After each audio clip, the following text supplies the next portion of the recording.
Hello, everyone. Welcome to episode 35 of the Superhero Ethics Podcast. My name is Matthew. I'm one of your hosts. I'm joined again by Jacob, who's my co-host today.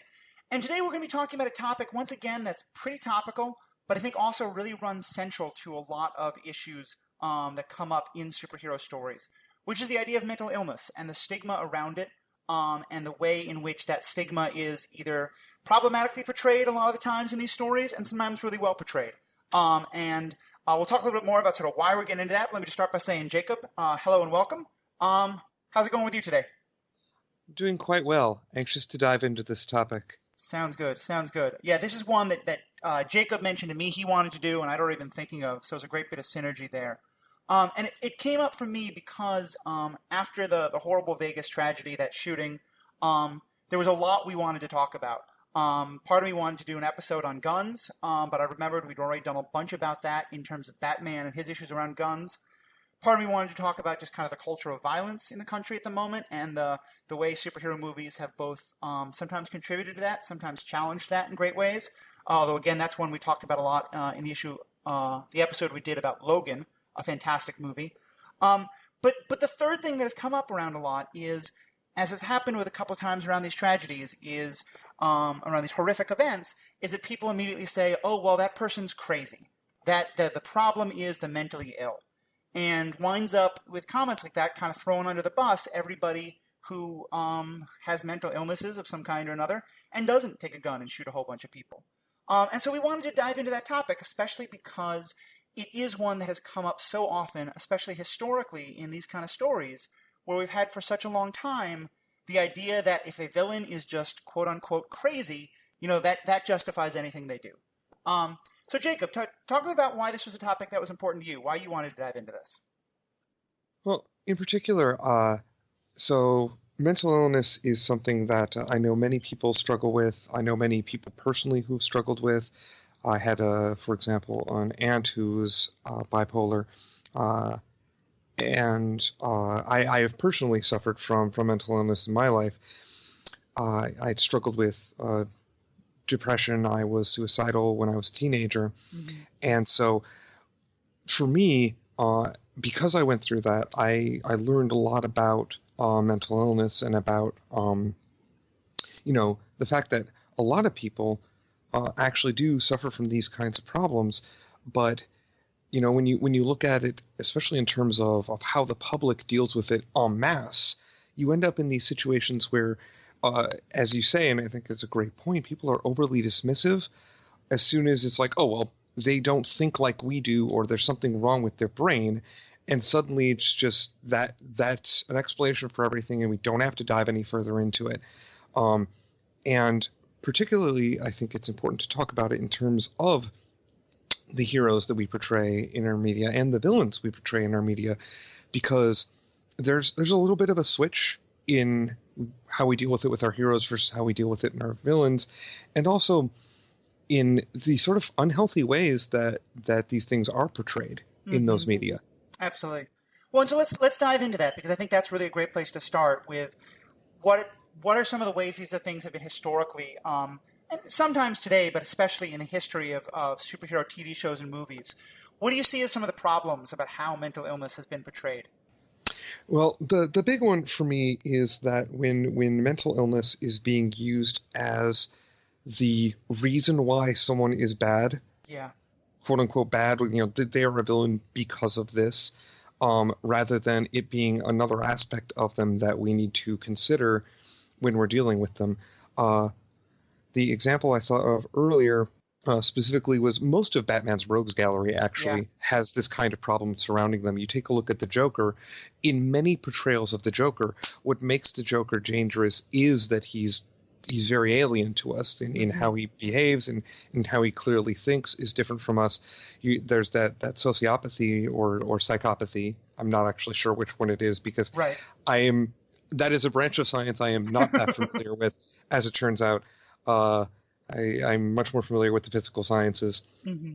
But it's a case where, that's being used effectively to explain everything that this character does. And it's, that they're evil or they're bad for that reason. And we get very few instances where we have a villain who has a problem like this, but that's not actually the reason why they are our villain. That's not why they're bad. It's another aspect to them. Yeah, I think you're getting at two really key things there. One of which is just the use of it as motivation. And I think that becomes, as you said, because and it's not that I don't want to say, I mean, mental illness can lead to people doing bad things, although, as again, the vast majority of people with mental illness are not criminal psychopaths by any means. Even people with degrees of sociopathy or things like that can often lead lives that are not dangerous to others, much to the not what we would see on television or the movies often.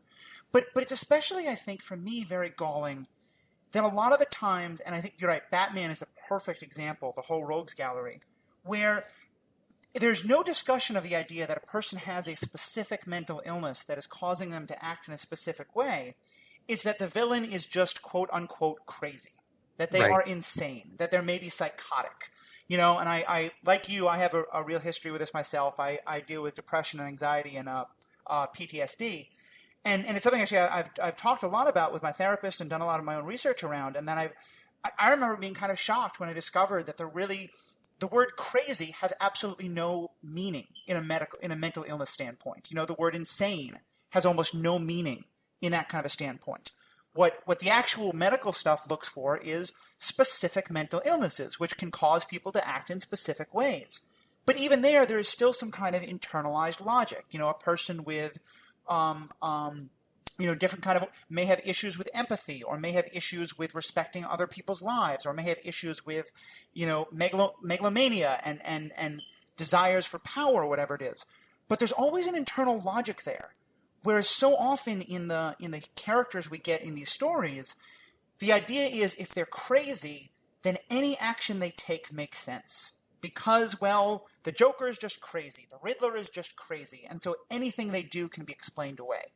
Right, and this is something we've actually discussed at length about stories that we like where our villains make sense within a logic that we can understand. Right. And that's more compelling to us than they're just crazy, so everything is justified by the they're just crazy rant. Right. Yeah, we want it to make some sense. And I think that it helps because it just makes for much better storytelling, but also that doesn't contribute to it, because I think it's, and I grew up in the age when people were trying to ban violence in video games, and Tipper Gore was telling us about violent rap lyrics causing, people shooting each other in the streets. And I definitely don't want to go anywhere near that ground. I'm not saying there's a need for censorship or anything of the like. I think people make their decisions for their own reasons. But I do think that when we have a culture that is constantly telling us crazy people do terrible things, that's what helps contribute to this idea of, a guy shot 50 people at a concert, he must be crazy. And if only we had all of the mentally ill people, on better medication. And here's the irony. Like, if you tell me the result is we need to fix the mental health system in this country, I'd say, well, it had nothing to do with shooting, but yes, let's fix that part of the country. Yes, I mean, for sure. I'm in. I don't care how we get motivated to do it. Let's do that. Exactly. But so often the discussion isn't let's fix it. It's, anyone with a mental illness is dangerous because they could be. Yeah, and that's a real problem because it creates in people who start to identify these things themselves, they don't want to come forward. Right. Because they don't want to talk to other people about it. Which then creates the very kinds of quote monsters unquote that these people are saying you automatically are, because these people don't get help, they don't talk to anybody, nobody figures it out until they've been living in their own little world trying to fight it. And guess what? This most of the time is not something you can fight on your own. No, I think that's very true. I think the way that it helps, and I think the flip side of that we'll also get to in a bit is that as much as these stories can help contribute to the stigma, that's part of also why I've been so happy to see more recently stories that really start to explore the actual mental illness that some of these characters, mostly heroes, as you pointed out, but even in a couple of cases, some villains. I think there's real power in the fact that we're starting to see that explored, because, and I certainly know people who I've talked to who've said, seeing like a realistic discussion of Tony Stark having PTSD or Jessica Jones having her issues, that allowed me to feel a little bit better going to therapy, So I think that's, and we'll get into that, but to me, I think that we've had both a problematic representation for a long time, but some positive ones recently that really give me a lot of hope. Right. And something else I want to make sure we talk about is that sometimes these aren't always, the mental illness or mental problems aren't always portrayed as villainous, but they're sometimes portrayed for laughs. Yes. In particular, and I'm going to make a bunch of people really angry, and I guess I don't really care. Go for it. The character of Sheldon, in particular, on Big Bang Theory, is, I feel, a very, very problematic example of this, especially the way I've seen it on what little of it I've managed to catch, where, he's explicitly othered. He's portrayed as not like the rest of us for laughs. And he's clearly not like the rest of us, but I don't think that that's particularly funny. Yeah. No, I think that's a really good point. And I think that that's something, and I'll admit I have a lot of other problems with Big Bang Theory as well, but that's... Well, we could go off on a tangent on that. For sure. But that's definitely one of them. And I think that that's a recurring theme. I think the way mental health disorders, and especially I think people who are, who are often portrayed as being somewhere on the autism, Asperger's spectrum. I guess now we're only talking about in terms of autism. That is so often portrayed for comedy. One of my favorite examples in more recent media has been the character of Drax from Guardians of the Galaxy, who, in his case, he comes from a planet that has very different ideas about how people relate. So I wouldn't say that he is on the spectrum, but he acts in a way that people would recognize as similar to being on the spectrum. And it's portrayed strictly for laughs. And not only for laughs, but there are some scenes, especially in the second movie, where he is very abusive to another character. And that is, again, sort of just portrayed as, oh, that's just how he is, so we can both excuse any pain that he's causing, but also make fun of him and laugh at them. And I think that that's a theme I've seen in a number of shows that can also be really problematic. Right. So getting back to, because there was a point that you were closing in on, and I think I distracted you from it. Okay. Getting back to heroes, and particularly PTSD and other forms of trauma in our heroes, I think that in some ways it's sort of an easy shortcut that writers are using, and I'm not even sure it's incorrect, to give our character a mental conflict, a problem that they have to solve that's internal rather than external as part of their genesis. Yeah. Because in a lot of ways and I think that's, actually reasonably compelling, because in order to make it believable, the character almost has to go through a transformation that we couldn't just go through ourselves, right? Mm-hmm. And in order for that to happen, they need that catalyst, and somebody has to decide to go out into the street and put on for a while, a stocking cap and start beating up bad guys, right? And ultimately, get a better mask fashioned and beat up bad guys in Hell's Kitchen, because you know what? That's it. Yeah. This is where my life has led me. Speaking, of course, of Matt Murdock / Daredevil.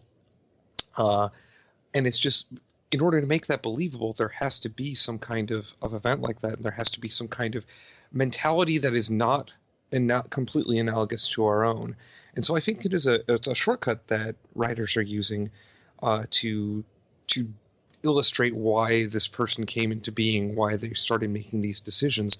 But in this case, I don't necessarily think it's a bad shortcut. Well, and I think there's something interesting there, because I think you're right. Having there be some reason why, because you're right, for the most part, people don't decide to go out and commit crimes because it's vigilantism. It's not legal in order to do good. Very, very, and I think part of it's because, frankly, I think it would be much more difficult to do. I think most actual attempted superheroes would wind up in jail after their first night. But even beyond that, I think you're right. There's an effect to which, to tell a good story like that, there has to be it's kind of like a crime. It's like there has to be both means and motive. The people have to have the ability to do these things. They have to have some superpower, or they have to have huge amounts of money, or they have to have some technology, something that allows them to be the hero.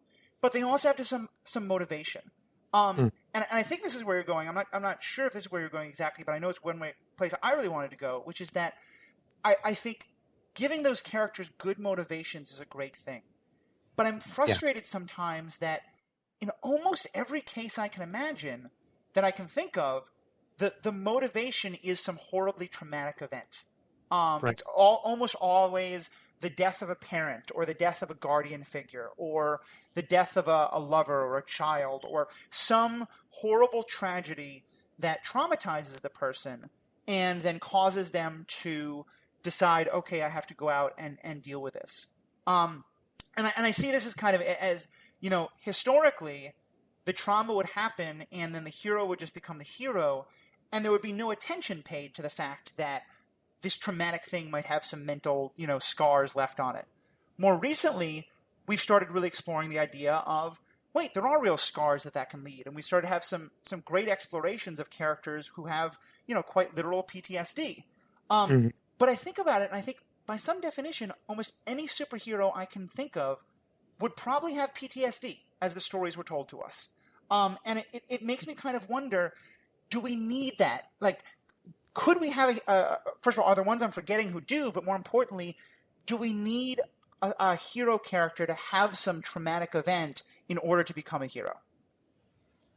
Well, I think the formative event being trauma makes more sense to us because these are people who are taking extreme actions, right? These are people who are going from ordinary, average, everyday lives and eschewing that for this sort of really dangerous, like constantly dangerous lifestyle. Because why, right? Why does somebody elect to constantly put themselves in danger? And it makes a lot more sense if they're already kind of scarred to the point where they see their self-preservation as secondary to what they can accomplish. Right. And to me, it makes sense within the narrative that is born out of trauma, that is born out of something damaging the person to a point where one of their coping mechanisms is attempting to affect change.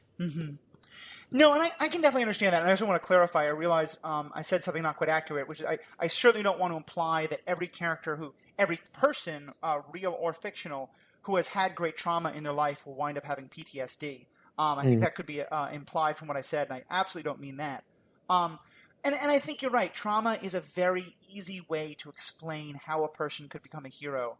And I think as we're getting this sort of newer, grittier take on superheroes that started with perhaps the Dark Knight movies or with Netflix on Daredevil or with some of the comic books, like Frank Miller and stuff like that.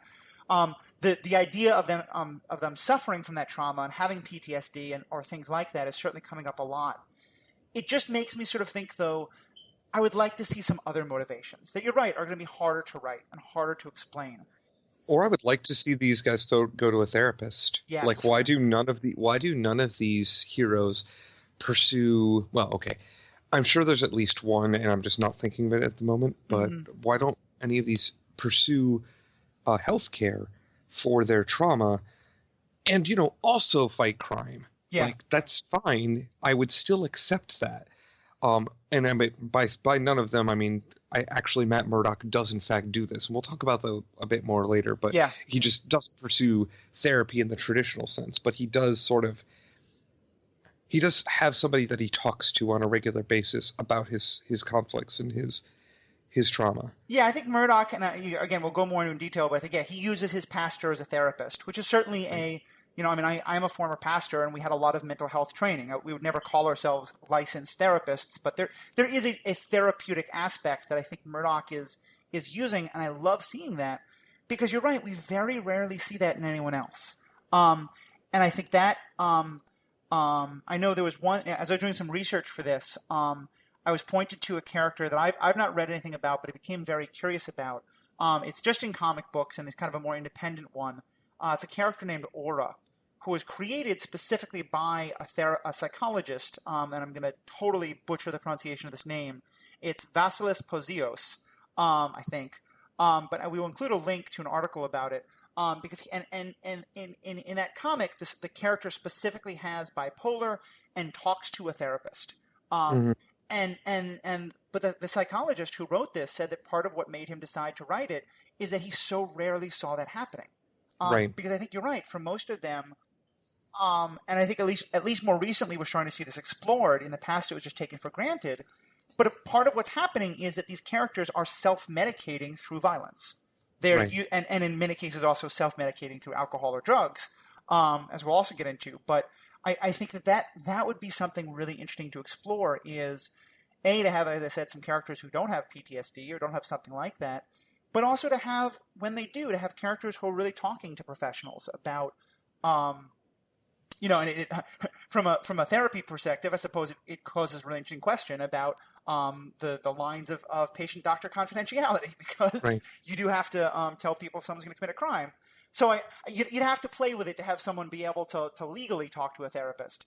Sure. But I think it'd be such an interesting story to explore. You're right. Right, like what if, what if a fellow superhero also was, a therapist or licensed in psychotherapy or psychiatry or whatever? It'd be very easy, right? Because they're like, well, I'm breaking the law anyway, so I may as well use these talents to help my compatriots. And I think, just before we move on from this point, and I think we do, but one more point I wanted to make on this is that I think the reason why we don't see this sort of like pursuing of therapy is perhaps because there's this idea in the collective consciousness of our society that once somebody goes to therapy, they or starts pursuing care for this kind of thing, they quote get fixed, and then it's all better, and they wouldn't go out, and that's just completely false. That's not how it works. So the story is completely possible, but we're not being told it, and that kind of sort of it reinforces without actively reinforcing this idea that, well, if they did that, they would be fixed and we wouldn't have a story. That's just actually not true and is a damaging idea. Yeah. No, and it's interesting because I'm totally agreeing with you there. I actually thought you were going to go in a different direction, which I think is also true, which is that going to therapy is often portrayed as weakness. That if you were strong enough, you wouldn't have to. And I think that's another reason why this comes up a lot, is that we want our heroes to be seen as the strong, silent type, the American ideal of pull yourself up by your own bootstraps. The Hemingway hero is incredibly problematic. Exactly, and such an essential idea of that is that I rely on myself. I don't need someone else. And I think it would be fantastic to watch, but I think it would be a real struggle to have a hero who spent time on the therapist's couch, because people would really wonder, I think it would be great to have that, but I think it would be hard because we have such this idea of strength. The one other kind of example that I want to throw in there that I think, again, we've talked about so much, we don't need to go more into, but the only other person I can think of who has anyone in any kind of therapeutic role is Batman, actually, which is the way he talks to Alfred. And I think it's very important that Alfred is his servant. Alfred is someone he pays, and so there is a power dynamic there that makes it safer than therapy often would be. But certainly in things like the animated series and then in the Christopher Nolan movies and things like that, we did see Batman talk about his wrestling with how is he going to deal with his parents' death, and how Alfred is his sounding board for that. And that's not a therapist, and I want to see more, but I do think that that's at least something positive, because there is someone. He's the only one Bruce Wayne will acknowledge that kind of weakness to, but at least seeing that, I think, is a very good thing. So let's go from there into some examples of some of the specifics of some of the kind of problematic portrayals. Where do you see some of the ways in which we kind of see this kind of mustache twirling, I'm just crazy villain? And I know you mentioned, and I could come up with pretty much every Batman villain ever, it seems. Right. I mean, you want to rattle off a list. You've got, and they're not all like completely mustache twirling nonsense villains, but like you have the Riddler, right? Who's got kind of a funny shtick, but it's still like, he's doing these things because he's crazy. He's trying to prove something, and you don't really like delve into it. It's more, Batman's. You get it from Batman's perspective, where he's frustrated because there's these puzzles he has to solve to get people out of danger. Right. The Joker, who depending on the portrayal, actually, the Joker is either problematic or really interesting Yeah. in the portrayal of mental illness. But it's very rare that we see a Joker who is not clearly mentally ill in some fashion. And in some ways, I've always thought, I read this wonderful article a number of years ago that compared Joker to the character of Iago, actually, from Shakespeare, from the play Othello, which are you familiar with?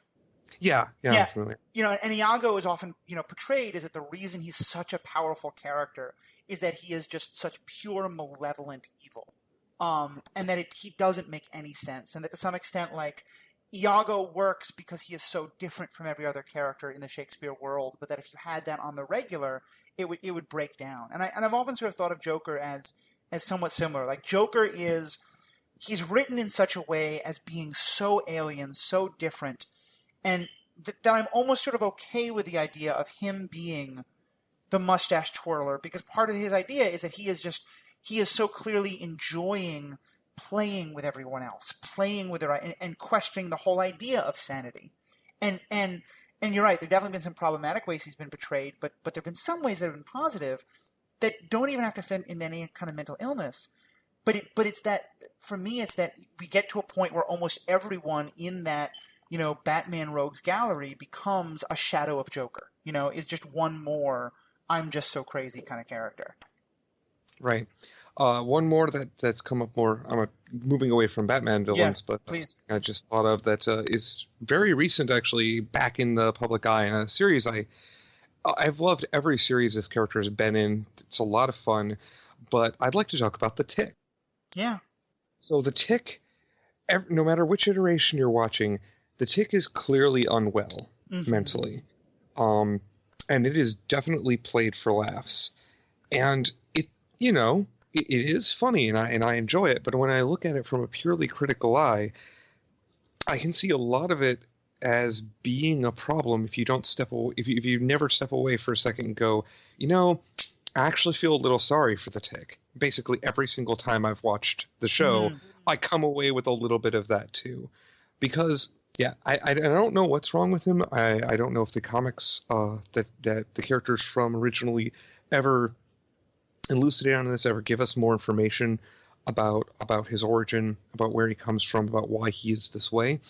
But there are some moments in the new series that's, I forget what kind of exclusive it is. I think it's an Amazon exclusive. I think that's right. But there are some moments in the series, like after he's met with his friend, his newfound friend Arthur, or newfound compatriot, and his newfound compatriot's like, okay, I'm gonna go back to my apartment for the night, and the Tick just stands outside waiting, because he doesn't have anywhere to go and he doesn't have anything to do.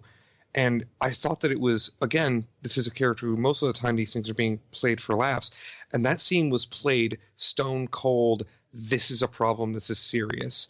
And Arthur came out and talked with him. Was like, do you know? And Tick's like, yeah, I don't know. I expect I have a home somewhere. And it's not funny at all, and it's not meant to be, and I love it.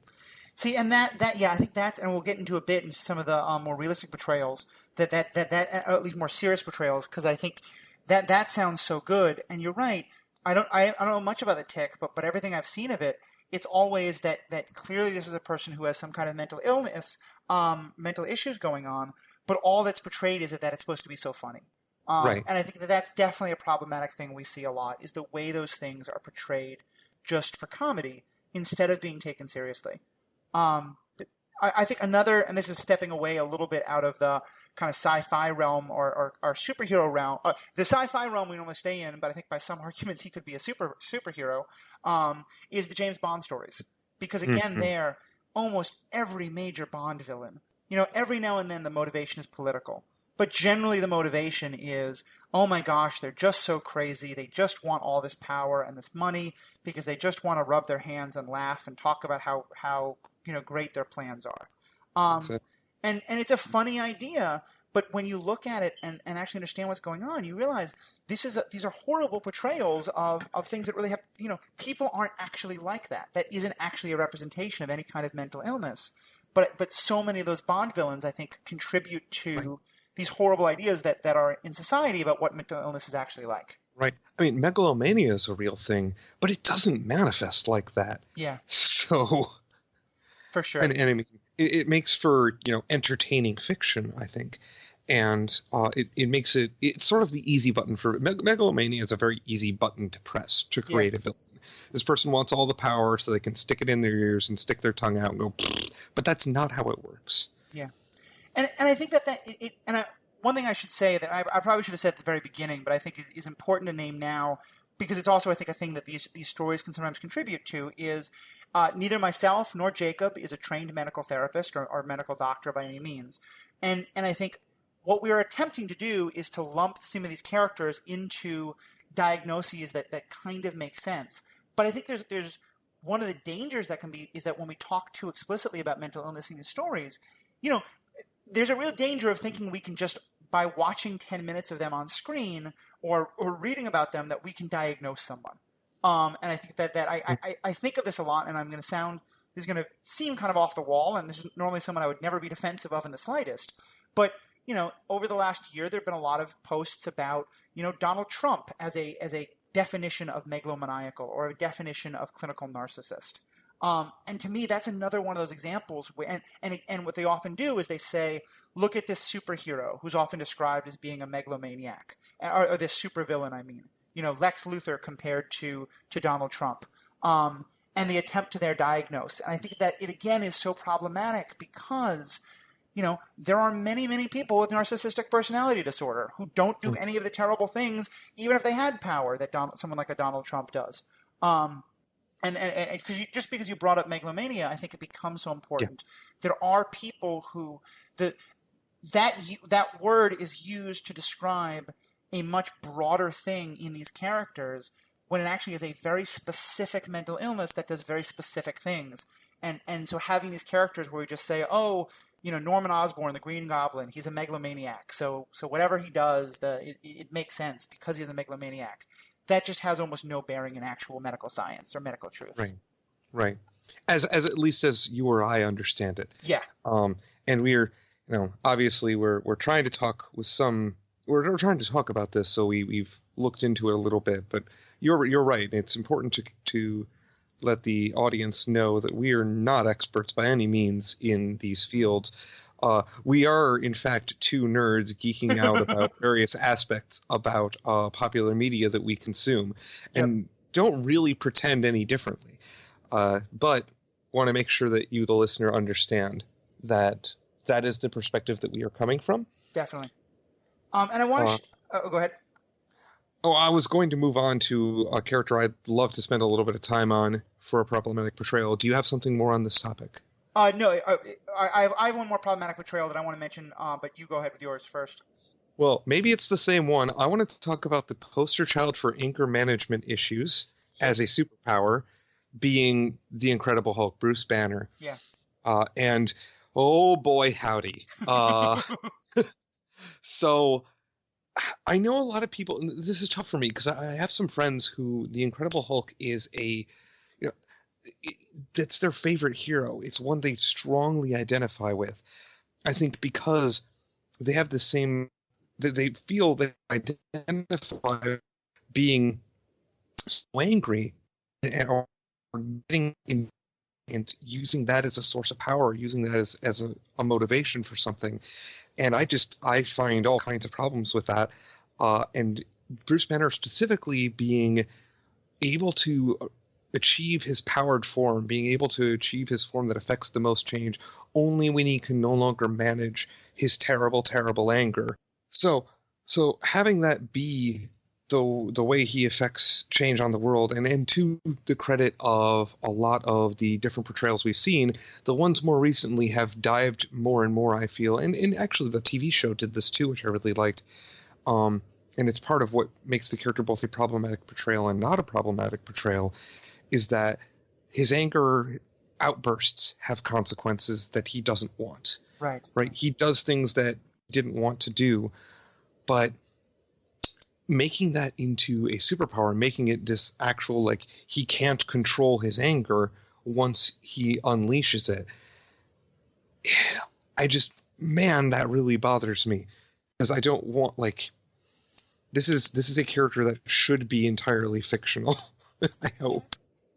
Bruce Banner, I think, and the Hulk is one of those characters who has had a long history, and a lot of it was problematic, and some of it has now gotten a lot better. I think, because you're right, and this is very relevant to we've been discussing in terms of Vegas, where there's been some great research and some great writing on the idea that the problem isn't mental illness, the problem is male anger, and that anger in men, especially in white men, because for men of color it is so much more dangerous to be seen as being angry. But that for white men, anger is valorized. Anger is seen as how we fix problems. And you're right. It's the Hulk. It's how he's held up as a hero because he can get so angry, and that fixes everything. And I think that again, in that, like, I'm not saying movies cause all our social problems, but it certainly it continues to rebuild this idea that for men, the way to fix a problem is to smash it. And that's a really problematic idea, and I think leads to a lot of our issues where men learn that when they are feeling this huge amount of anger, instead of that being something they should talk to a therapist about or try to find help for, that instead that what they need to do is find a way to express that anger. And I think more recently, I've really loved the fact that we've seen Bruce Banner talking a lot more about how he wrestles with that and how his anger scares him as much as it does, and he's constantly trying to fight it. And that at the end of the second Ultron movie, the second Avengers movie, Ultron, he winds up leaving in part because he feels like he's not safe because he did become Hulk again. So yeah, I think he is a great example. And the one more that I want to bring up, and I think this is just a brief one, and then we can get into more positive ones. But going back again to the Batman world, is Two-Face. And I say him specifically because whereas for a lot of the other villains, as we talked about, they're portrayed as being just generally crazy in non-specific ways. Two-Face is portrayed as though he is an example of what used to be called multiple personality disorder, what we now, and now I forget the exact term that is now used. But I know we now have better understanding. I thought it was multiple personality disorder now, so No, you're right. Yeah, I'm sorry. Instead of it being just schizophrenia is what it used to be called, and yes. Before we understood that it was different from multiple personality disorder. Yes, exactly. And again, I probably should not have even gone into specifics there because again, I'm not a medical scientist, so kind of disregard the last 30 seconds. But the point being that there is a very real medical issue where people have multiple personalities or versions of things like that Two-Face is in no way a representation of.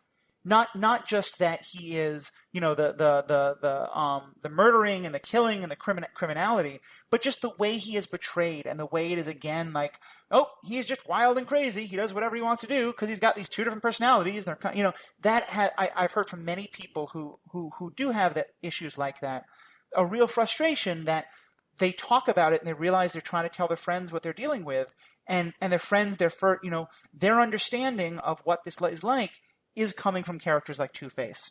And there again, I think it's a case where it just is such an inaccurate portrayal, and that's so problematic because it is an attempt to be a reflection of a real issue that real people face in a way that has nothing to do with the reality. Mm-hmm. So with that, let's I think we could go on for a long time about more problematic portrayals, but let's talk about some of the more realistic ones, some of the ones that are, I don't want to use the word positive because I think again it's showing struggles people are going through, but showing them in more realistic ways, which is a positive thing. What are some examples that come to you about kind of better examples that we've been seeing lately? Well, the first one that I love talking about, because I really, really love the show, but it's apparently a polarizing show, is Jessica Jones. Yeah. So a lot of criticism I hear of Jessica Jones centers around the fact that the actress who's portraying the character, they say that she's stone-faced, doesn't express a lot, and they're attributing that effectively to poor acting or to not being a good fit for the role. And given that we see definite scenes where this actress is emoting in the same show, I just feel like they're missing something very critical, which is that this is a character who has been violated in a horrendous fashion. and it has scarred her. It has wounded Jessica to the point where it's difficult for her to feel things now. And that is a real thing that happens. Yeah, I mean, and this is, and again, I don't want to, I don't think, I'm not trying to medically diagnose, but I think the symptoms she has are, and I say this as someone who has PTSD myself, are very accurate portrayals of what actually going through PTSD is like, in terms of the potential for anger, the inability getting close to people, and the inability trusting people, and the real fear that comes so often, and the word triggered gets used far too often today as kind of just a catch-all for anything that upsets you. But what it specifically is meant to refer to is people who have things like PTSD or some other issues. A specific thing can happen that puts them back into the moment of trauma and brings about all the feelings of trauma and fears of trauma again.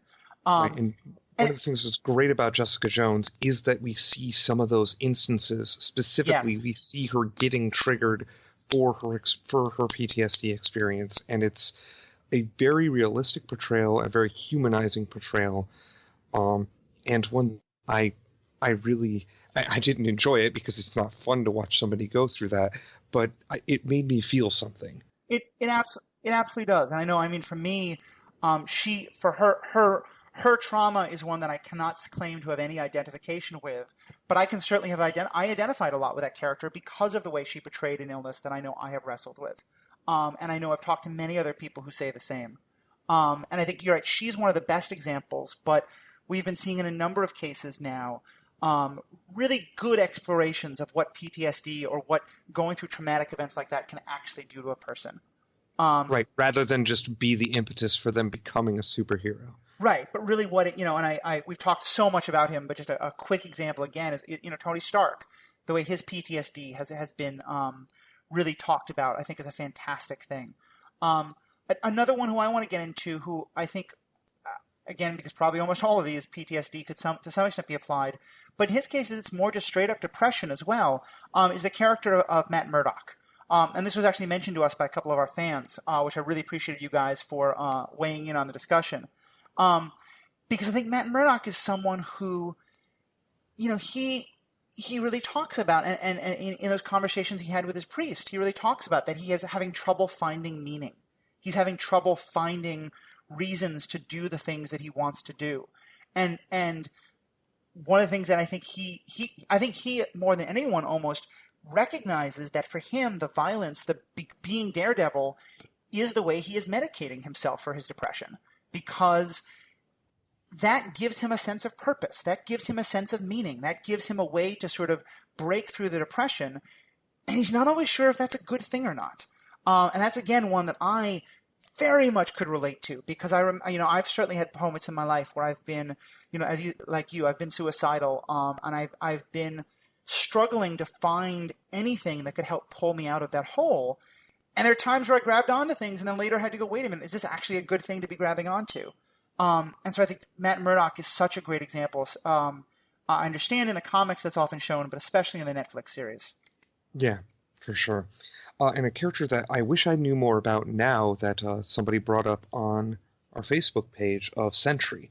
Yes.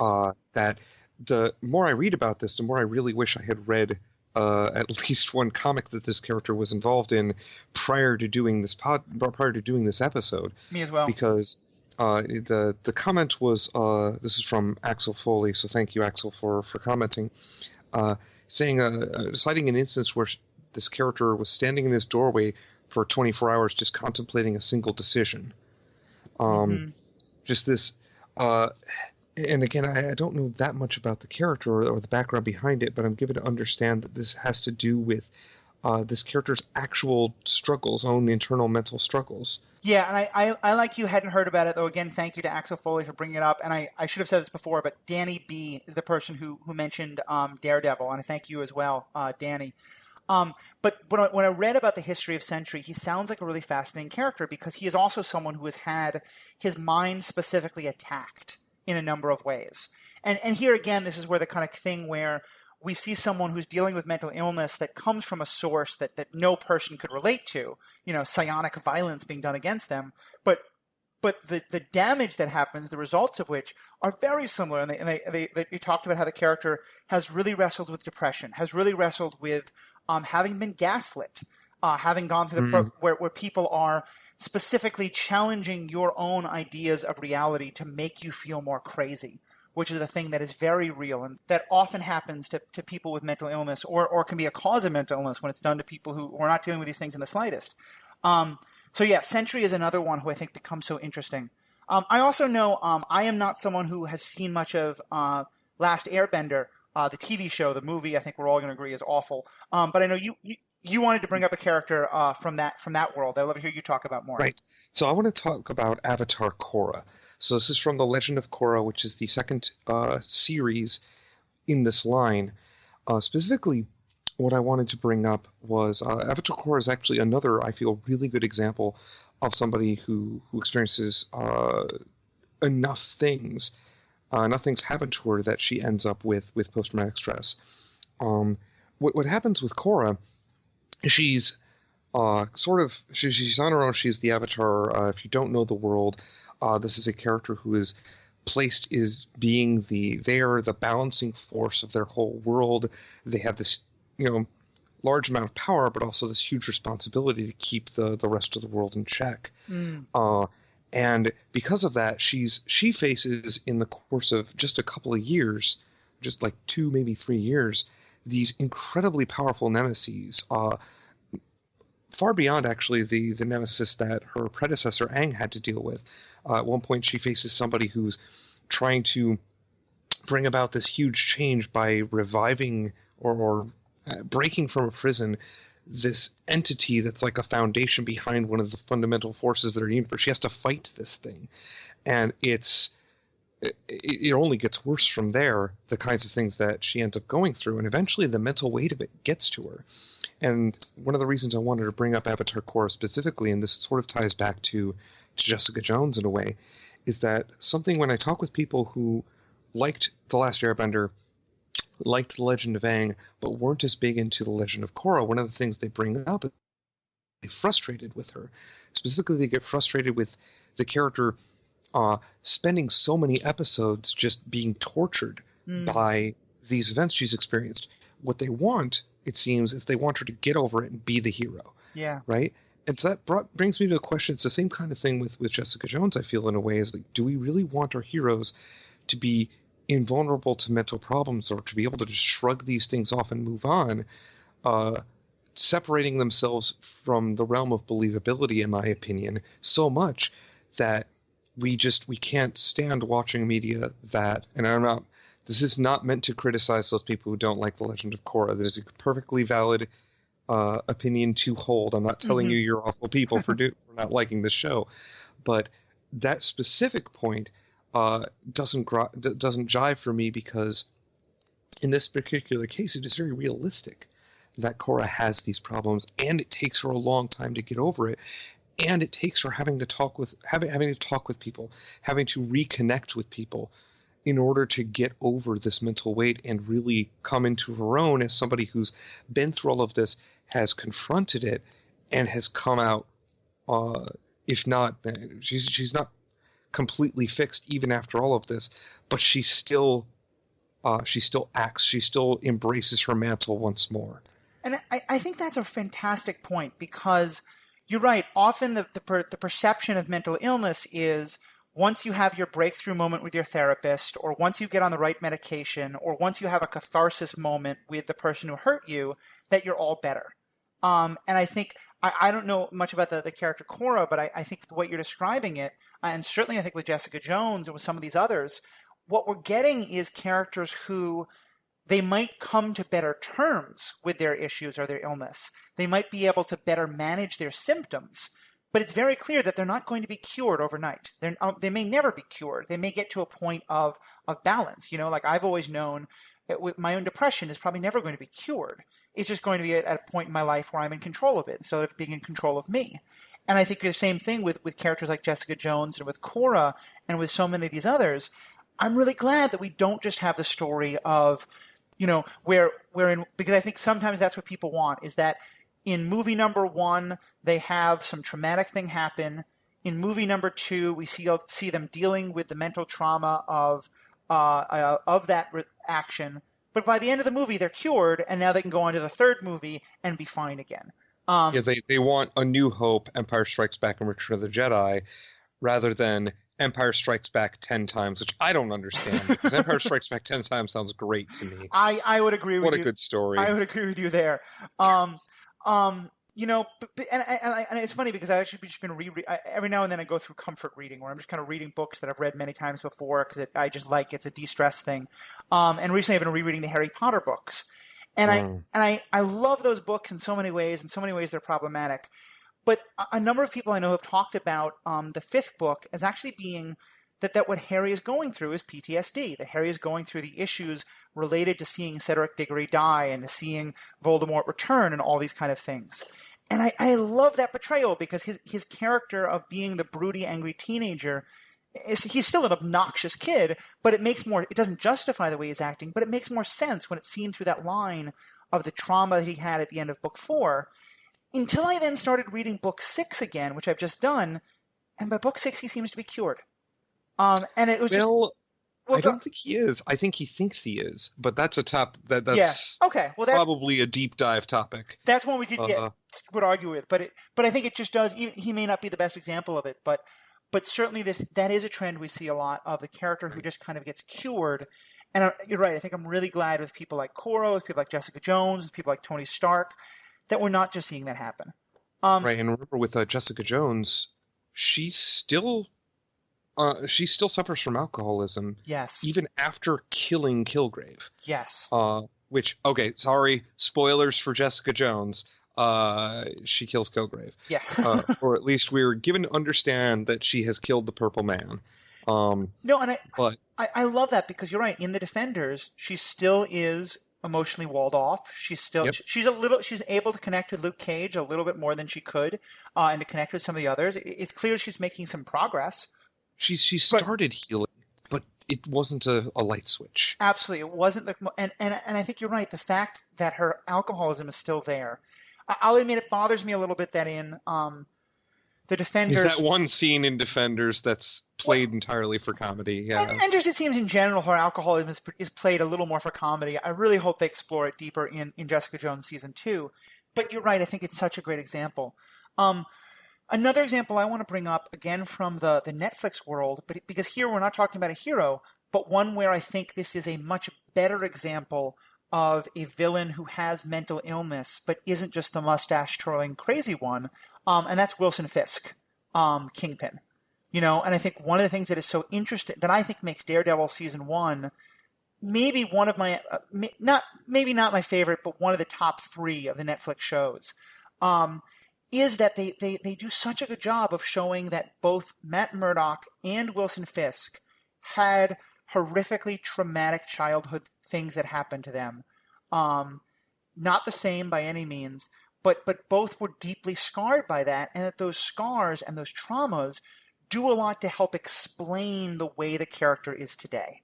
And Wilson Fisk is portrayed as having incredible anger issues, as incredible problems trusting people, as diving very deep when he does trust someone with a woman he falls in love with, and also with having an incredible need to control the world around him.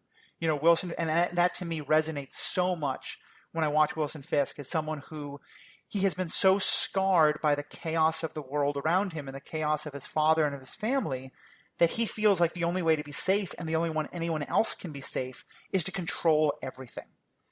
That to me is a believable villain who has had a trauma. The trauma has scarred him, and those and because again, it's not, and I don't watch that and say everyone who went through his childhood would react the way he does and do the terrible things he does. But I am able to say his actions make sense within the internal logic that his trauma created for him.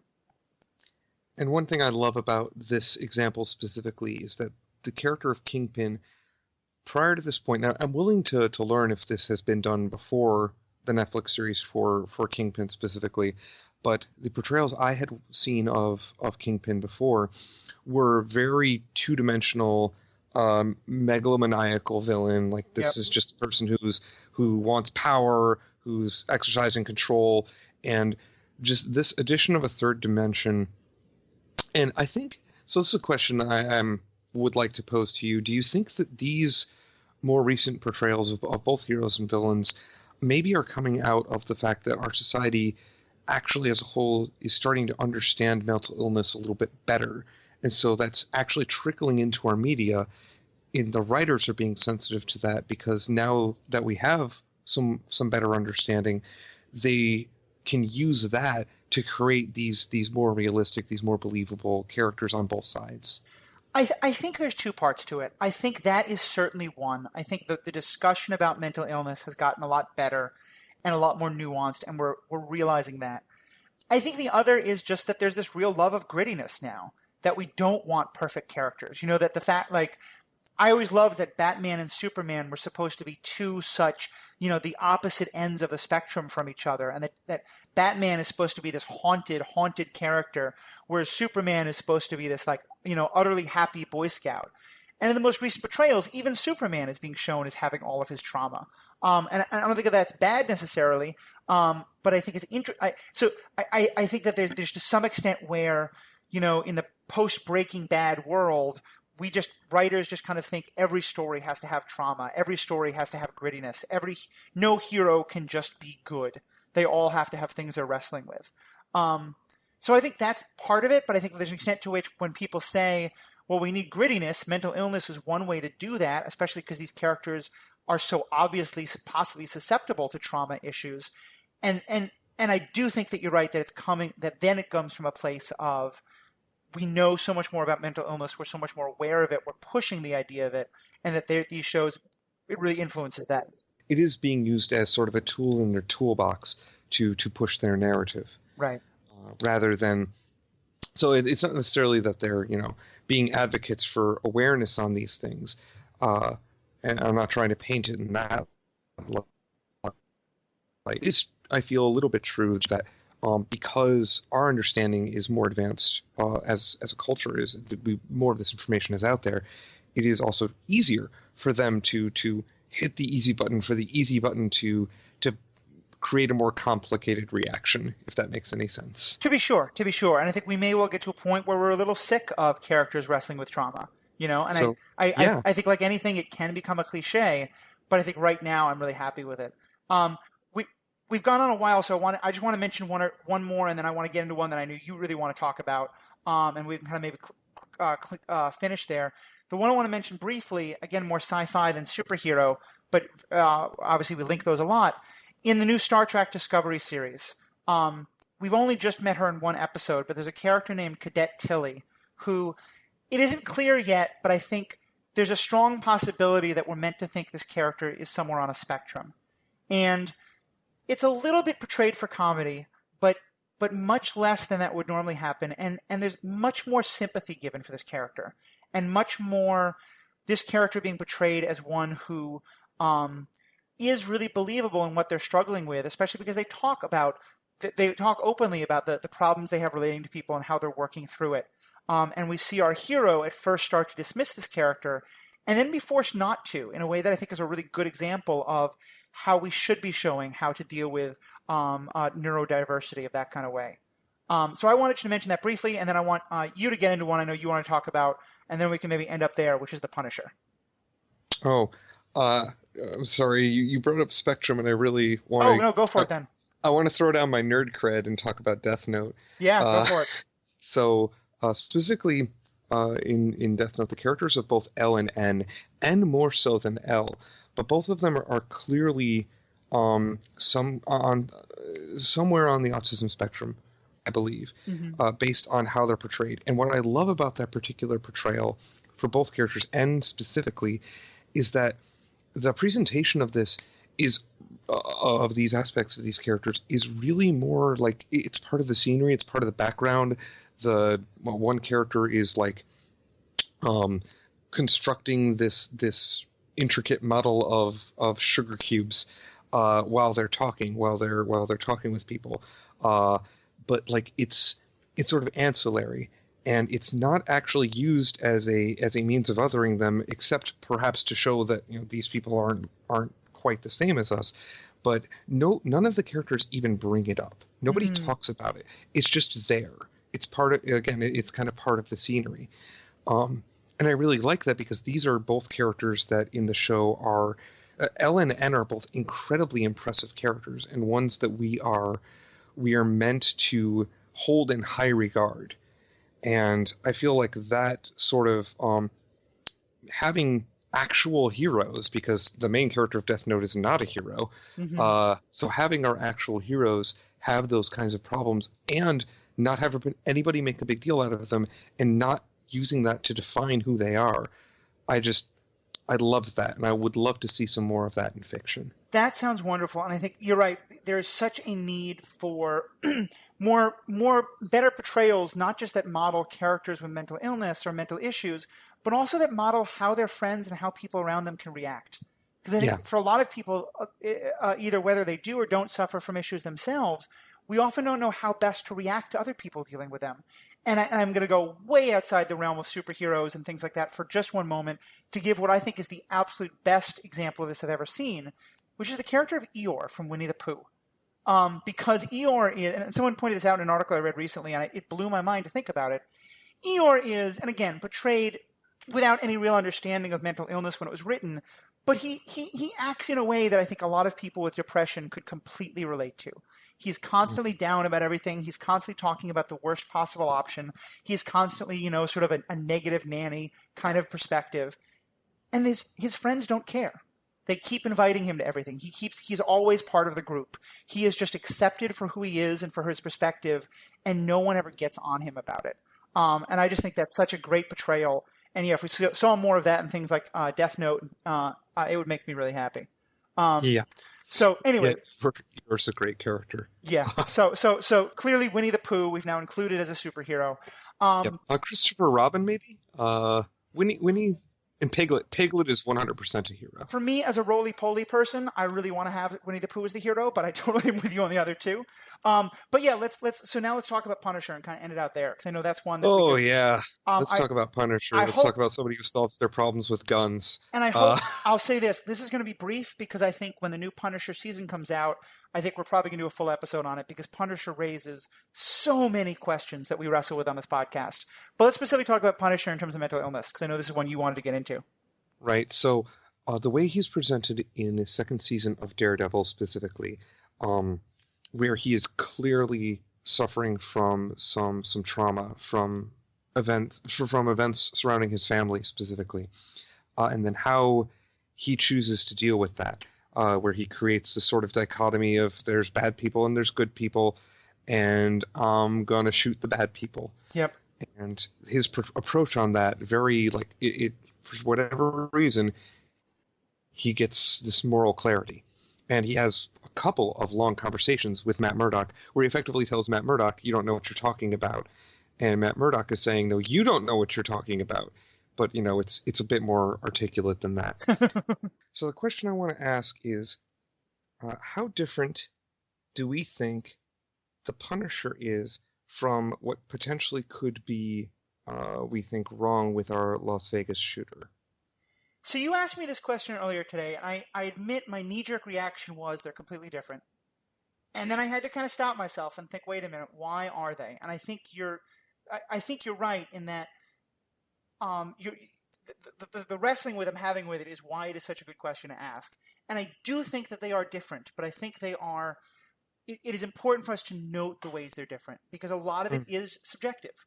A lot of it is, first of all, that the Punisher is presented most of the time, until recently, he's presented as somewhat of a hero.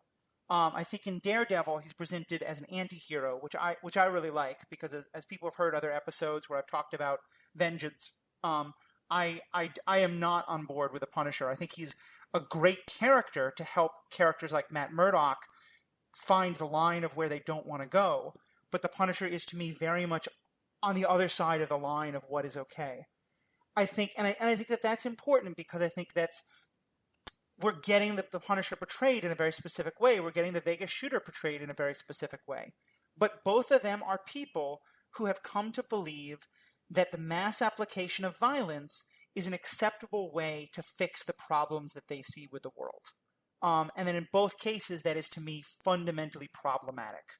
I think, to me, one of the major differences between the two of them, and you might call this subjective, and I think it's possible, but I don't think the fact that it's subjective takes away from its power, is that the Punisher's decision of who is bad or not is fairly in line with a general societal belief about who is bad, in terms of the people who he is targeting are criminals, are people who are engaging in criminal behavior. Now, the lengths that he goes to target those people are far and above, I think, what most people would accept, although clearly many people think, they want law and order and they want the Punisher type behavior. But his decisions about who is and who is not worth killing are a lot more in line with one.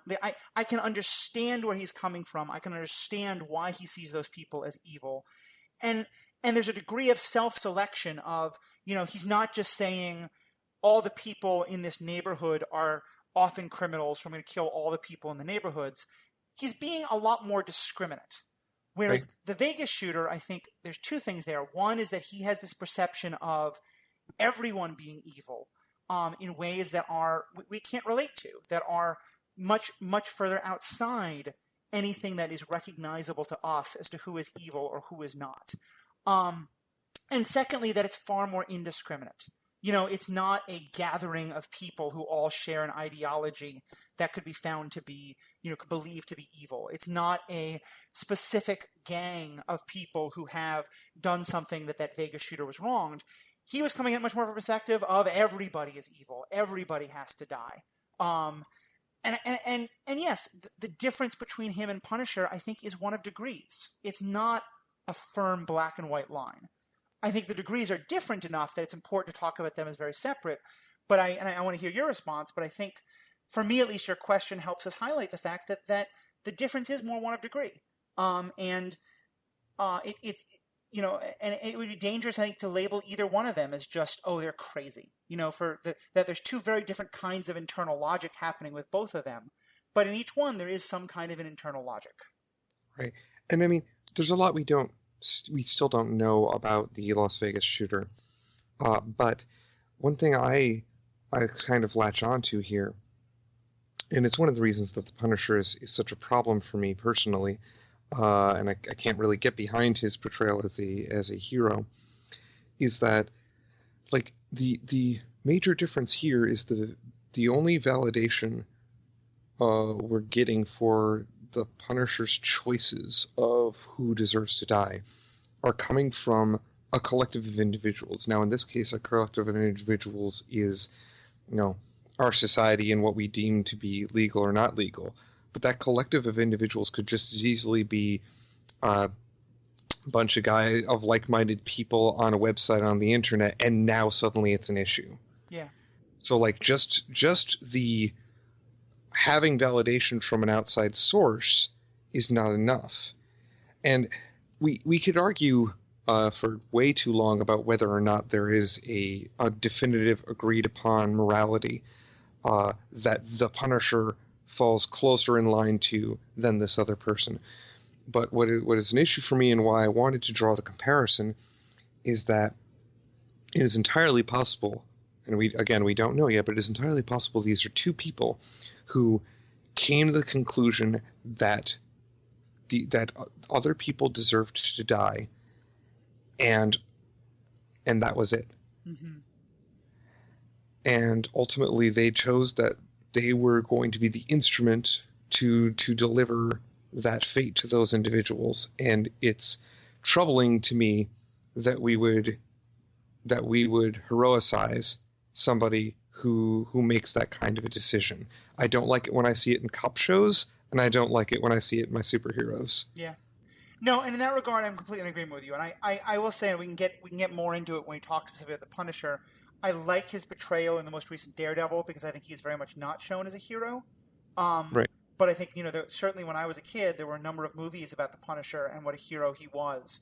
And I think I agree with you that they are just as problematic, in part because I think there is a sliding scale from the Punisher to the guy in Vegas. It's a very long scale. I think they're very different, but I think it's a difference of degree. And And I think the other thing that becomes relevant, we talked earlier before about how what a lot of times is seen as mental illness is actually anger. It's rage that has no expression and has no way to be processed, and so is expressed in terrible ways. And I do think that's one thing that probably the Punisher and the guy in Vegas share. I think that the Punisher, I think one of the things we get from him a lot is that, and I think if you want a comic book example of the danger of white male anger, the Punisher is probably a great example of that, because he is someone who has, things that I can 100% understand why he's so angry about. He went off to fight for his country and came back to find that his family was killed and that his country was not going to be able to do anything to help him, and that instead he was actually kind of being thrown out on his ass. And he has this incredible, but he is one of many characters who I think if he'd had a good therapist somewhere along the way, maybe his path goes in a very different way. But again, it's not that I don't think he's crazy. It's that I think he's got unprocessed anger issues, which is a very different kind of a thing. And unprocessed trauma too. Yeah. It's one of the, at least the newest portrayal, one of the defining characteristics is that his motivation is based on this world can't exist where these things can happen, so I'm going to make it so that it can't. Yeah. And I think that that's definitely an issue and again, I think that I'm going to be very curious about the new Punisher television show. I'm going to be nervous about it because I am nervous they're going to portray him as a hero, and I'm nervous about how they're going to portray his mental issues. But I think so. On this line, did you hear that they pulled the Punisher stuff, for lack of a better way of putting it, out of New York City Comic Con? They made the choice to do that in the wake of the Las Vegas shooting, to just not have the Punisher character or people or anything there at all. I didn't hear that, but I think that that's probably the smart decision. It is a good sign too, I think, for how I guess ethically we're going to be portraying this character. I think so. I'm optimistic. Yeah, as am I. So, and as I said, I think that, and it opens up whole other questions of accountability and other things that will be a different show. But I think I'm glad you asked that question here, because I think it does tie into as we as a society ask questions about what happened to cause this person to do this horrible shooting in Las Vegas. And myself, a lot of my answers are about the access to the guns and stuff, but part of it is to his mental state. And I think we need to, as we just stay away from just the easy answer of, oh, he's crazy, he's mentally ill, but instead as we get into things like the anger, that whatever trauma he may have not gone through, or whatever has led to this, looking at characters like the Punisher, I think, is important, because I think that there's something in that character that can be reflective. So we could go on for a long time about this. There's so much more to go into, as almost there is always, but we've gone pretty much over time already. So I want to kind of start wrapping up. And Jacob, do you have any kind of concluding thoughts you wanted to share? Probably not new examples, but your kind of wrap-up thoughts? No. Honestly, I think we've covered all the territory I want to. This one's gone longer than our other ones have, because we were able to come up with, I think, so many examples and different portrayals that we either enjoyed or did not enjoy for various reasons, or thought were problems or not. Without actually getting into new things such as why don't we see more portrayals of depression or right, without getting into things like that, I don't think I have much I want to contribute. Yeah. I'm there with you. I think this has been a good discussion. I think I really just hope we start seeing more things. Like I said, I'd love to see a hero who doesn't have a traumatic background. I'd love to see some characters with some other mental issues they're wrestling with. Certainly for me, as someone who deals with serious anxiety issues, I'd love to see that. I think there have been one or two that I'm just blanking on right now, but I'd love to see it more. Anxiety issues like the main character from the Harry Potter world movie. Oh my goodness! Oh yes. And Where to Find Them. Fantastic Beasts and Where to Find Them. Yes. Yes, Fantastic Beasts and Where to Find Them. Anyway, so that is a portrayal of a character who suffers from anxiety and other social issues. Definitely, God, I love that character so much. He's such a good character. The movie has some problematic points, but some great points. But he's a great example not only of the anxiety, which is a big thing, but also of a distinctly non-alpha male hero. Which is, I think, we talked before about so often the image of male heroism. He's such a different one, and that's a great example. To you all, as always, I just want to say this week we got some great comments on both Twitter and Facebook in response to both last week's episode and to this episode that was coming up. That to me is the whole reason getting started this. I want to have discussions like that. So this is a pretty controversial topic. Post it us on Facebook. Post us on Twitter. Let us know what you thought. I would love to keep this conversation going with you all. On both Facebook and Twitter, we are Superhero Ethics. If there's other places you want to find us, please let us know. That would be great. We just want to keep those discussions going. So on behalf of myself, on behalf of Jacob, thank you guys so much for listening, and we will come back to you soon. We have talked before about an episode about Magic the Gathering. We've had to reschedule that a few times, but that is coming soon, I promise, as well as some more great episodes. So keep listening, and we will talk to you soon. Bye-bye. Take care.